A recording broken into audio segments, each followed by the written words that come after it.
Les enjeux de la mobilité sont au cœur de toutes les réflexions dans les villes et chez les habitants de ces villes. Quelle place pour la voiture et quelle place pour garer sa voiture? D'ailleurs, les parkings sont-ils simplement destinés à stationner des voitures?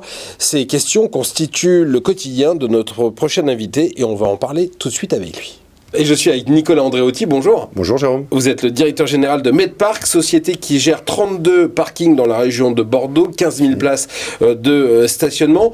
On est depuis quelques années en train de repenser la place de la voiture en ville et dans les centres-villes en particulier. Moins de place dans la rue pour se garer. Ça vous profite, j'imagine. Et j'imagine aussi que vous, ça vous a obligé à repenser votre modèle. Tout à fait Jérôme, on est à la croisée des chemins, clairement dans les parkings.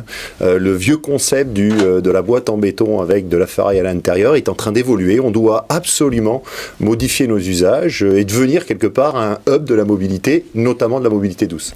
Ça veut dire quoi un hub de la mobilité? Quand on opère des parkings de centre-ville, généralement on vient en centre-ville pour aller faire ses courses, pour aller au restaurant, pour aller au cinéma, on se gare et après on fait les choses à pied. Là vous êtes en train de repenser les choses? Tout à fait, ça veut dire qu'on va essayer d'attirer d'autres usagers, notamment des cyclistes, des vélos cargo, tous les pratiquants des EDP, des engins de déplacement professionnels, avec différentes structures, avec différents services qu'on va implanter dans nos parkings. Alors, on parle du vélo. L'un des avantages du vélo, c'est qu'on peut le garer à peu près n'importe où dans la rue, pour peu qu'il y ait quelque part où l'accrocher, et que c'est gratuit. Est-ce que les utilisateurs de vélo ont vraiment envie de payer une place de parking? Oui, tout simplement parce que si sur la voie publique c'est gratuit, ce n'est pas sécurisé, c'est ouvert à toutes les conditions météorologiques délicates. Ouais. Chez nous, on va apporter un espace de mobilité douce avec des véhicules qui vont être stockés dans des lieux sécurisés et surtout en important des services.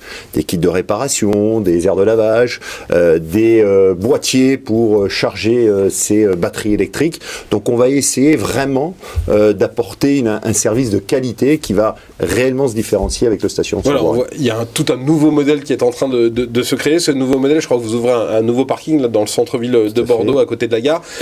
Il va prendre en compte toutes ces nouveautés-là? Bien évidemment, on va aussi et surtout requalifier nos vieux parkings. Le plus vieux a 48 ans, donc on a besoin absolument de le repenser. On va créer un espace mobilité douce en supprimant une trentaine d'emplacements réservés aujourd'hui à des véhicules thermiques.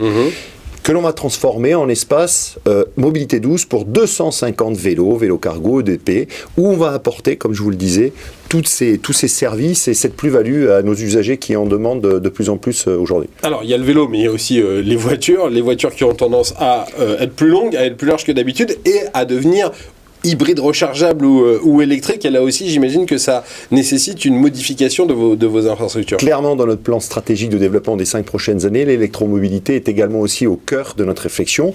Premièrement, on va étendre bien évidemment notre parc de places électromobiles et surtout, on va requalifier les IRVE, les bornes de recharge électrique, notamment en y apportant des bornes de développement à recharge rapide ou moyenne pour bien évidemment, une fois de plus, améliorer le service que l'on offre à nos usagers. Et puis, il y a un autre sujet dans toutes ces histoires de mobilité, c'est l'autopartage. Alors, il y a eu plein de tentatives d'autopartage. On n'a jamais trouvé encore la bonne marotte. Et pourtant, le parking peut être le hub, finalement, le centre de l'autopartage. Pour être très clair et très pragmatique, à Bordeaux, multiplier chaque année par 2 le nombre de places dédiées et réservées à l'autopartage. On a plusieurs sociétés qui sont venues prendre contact avec nous. Bordeaux, vous le savez, est une ville en perpétuel développement et notamment aujourd'hui très orientée vers de la mobilité décarbonée. Donc on a beaucoup de sociétés qui viennent nous voir et on réserve aussi de plus en plus dans nos parkings ou historiques ou nouveaux, des emplacements à l'autopartage.